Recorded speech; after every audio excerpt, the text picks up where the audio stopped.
بسم اللہ الرحمن الرحیم۔ السلام علیکم ورحمۃ اللہ وبرکاتہ۔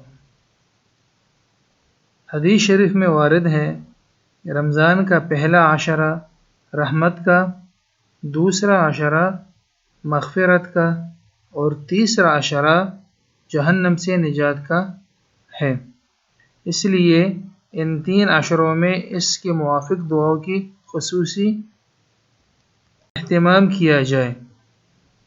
رمضان کا پہلا عشرہ جو یہ رحمت کا ہے، اس کے لیے دعا رب اغفر وارحم وانت خیر الراحمین، رب اغفر وارحم وانت خیر الراحمین۔ رمضان المبارک کا دوسرا عشرہ جو کہ مغفرت کا ہے، استغفر اللہ ربی من کل ذنب واتوب الیہ، استغفر اللہ ربی من کل ذنب واتوب الیہ۔